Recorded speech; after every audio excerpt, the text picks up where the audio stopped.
Hey everyone, welcome to the channel.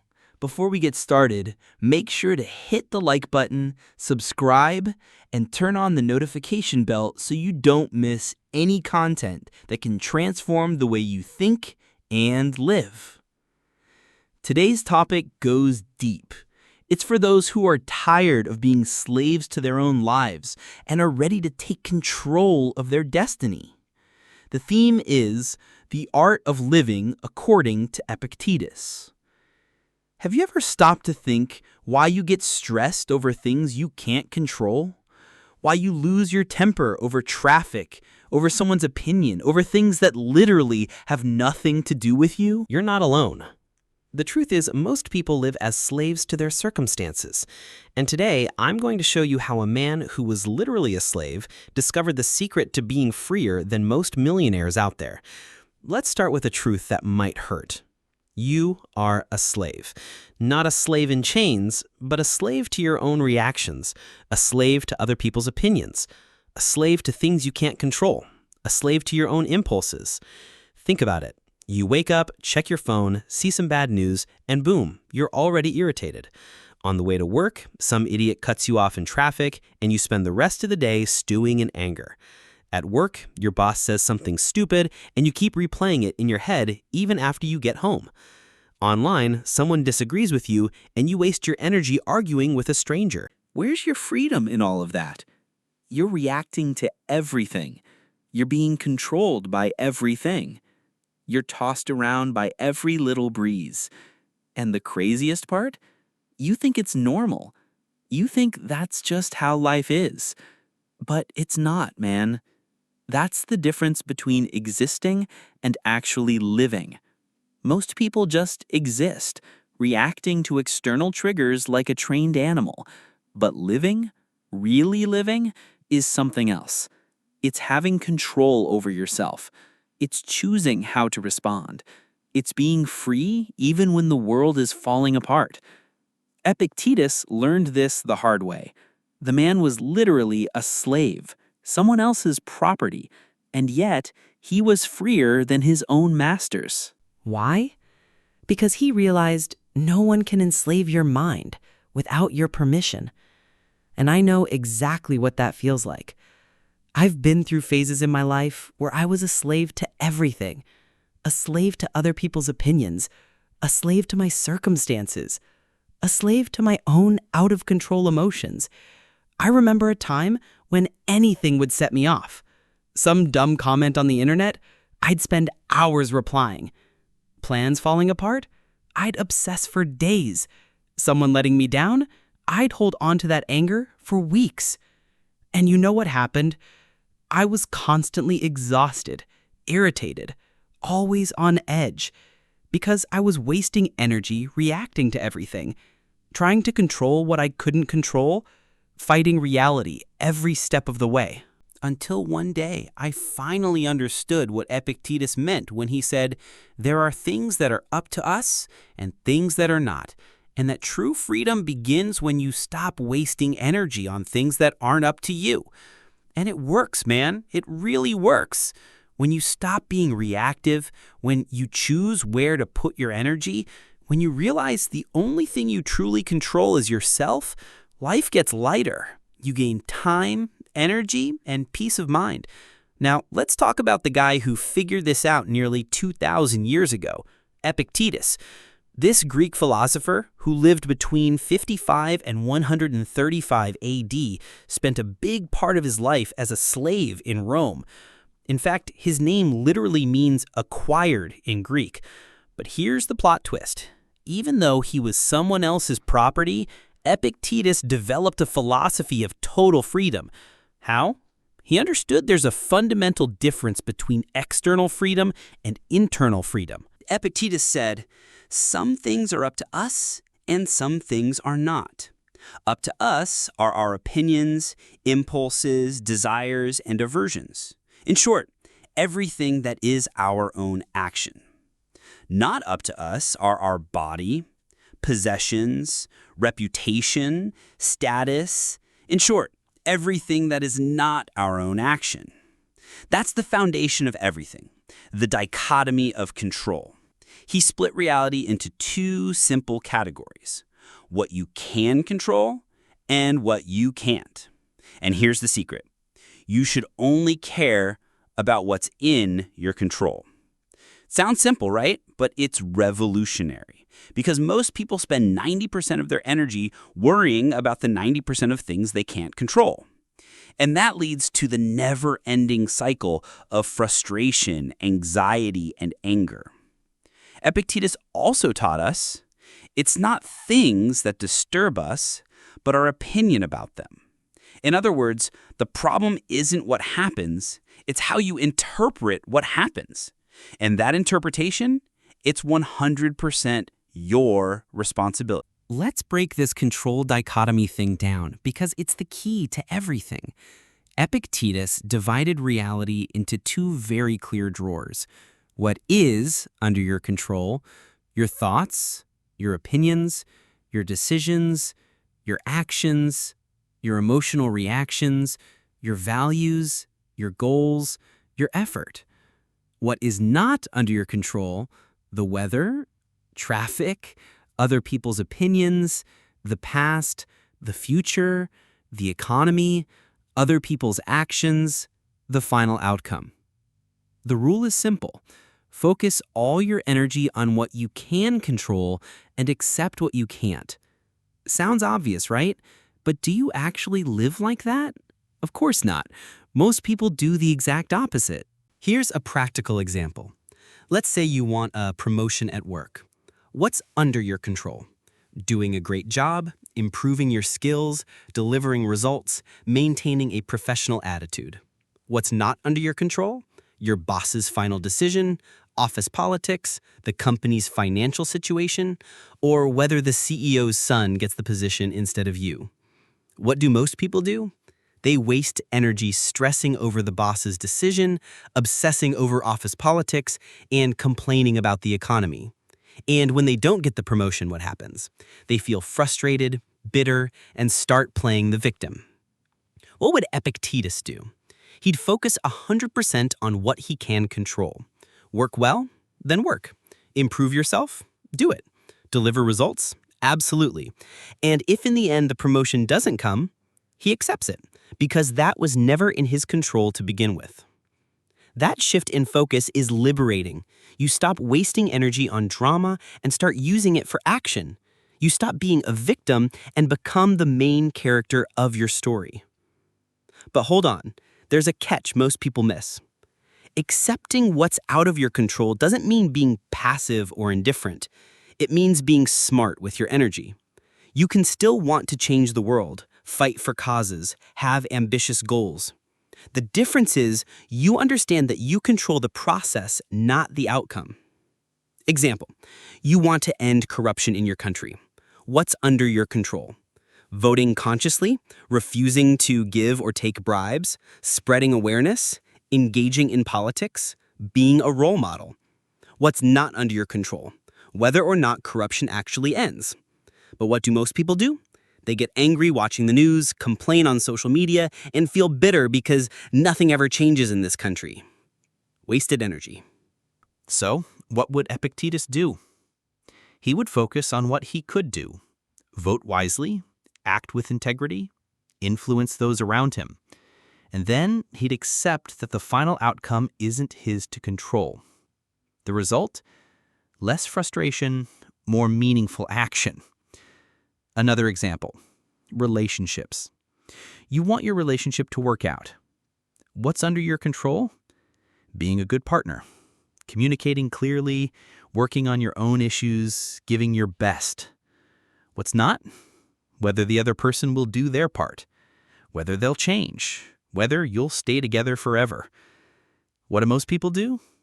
They try to control their partner, set unrealistic expectations about the future, and get frustrated when the other person doesn't change. Guaranteed drama. The Stoic approach?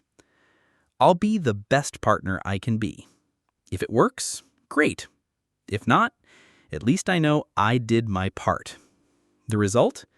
A healthier relationship, or a more peaceful breakup. Let me tell you a story that illustrates this perfectly.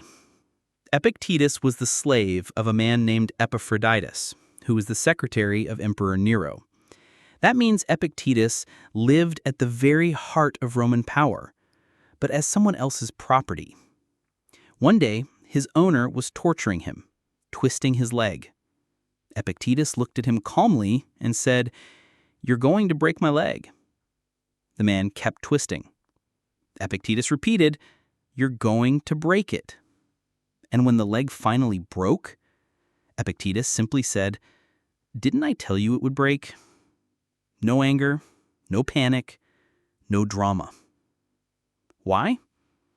Because Epictetus understood that he didn't control his master's actions. He didn't control the pain, but he did control his reaction to it. Now, imagine what was going through the mind of the man torturing Epictetus.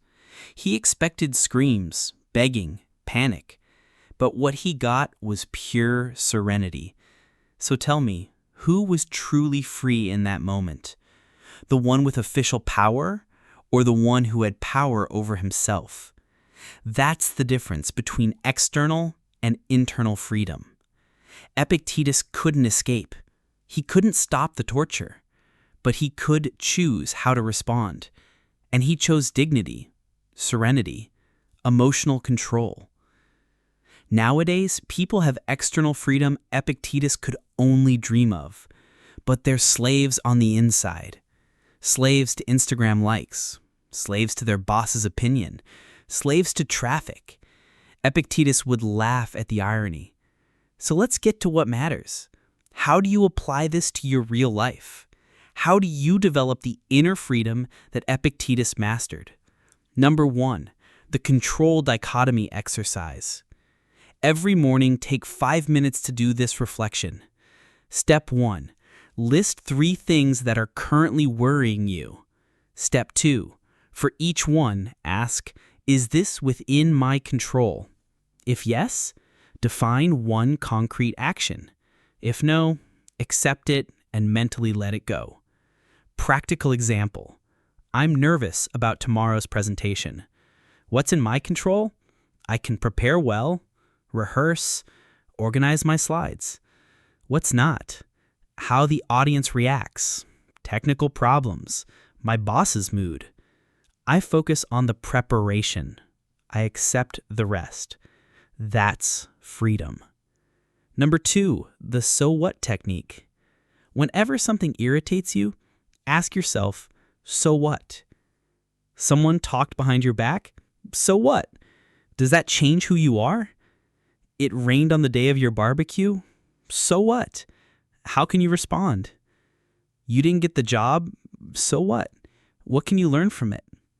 This isn't about being cold. It's about not adding extra suffering on top of what already happened. Number 3, focus on the process. Stop obsessing over results. Start obsessing over the process. Instead of, I want to make X amount of money, think, I'm going to deliver Y amount of value. Instead of, I want that person to love me, think, I'm going to be someone worthy of love. Instead of, I want my team to win, think, I'm going to cheer with passion. When you focus on what you can control, the process, results tend to follow naturally. Number 4, active acceptance. Acceptance isn't passive resignation. It's alignment with reality. It rained? Accept it. Bring an umbrella. Traffic? Accept it. Use the time to reflect. Bad economy? Accept it. Adapt. Fighting reality is unnecessary suffering. Accepting it is regaining power. Number 5, the Stoic morning routine. Every morning, ask yourself these 3 questions. What is truly under my control today? How can I use my energy in the wisest way? And what kind of person do I want to be in the situations I'll face? This simple practice programs your mind to focus on what matters, not on what stresses you out. Number 6, the negative visualization technique. Once a week, imagine losing something important. What if I lost my job? What if this relationship ended? What if I got seriously ill? This isn't about pessimism.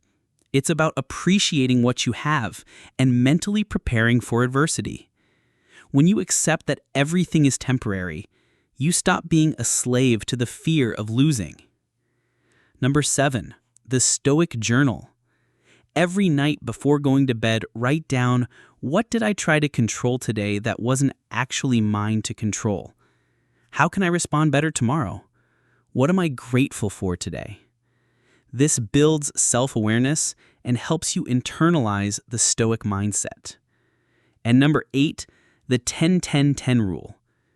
Before reacting to anything, ask yourself, will this matter in 10 minutes from now?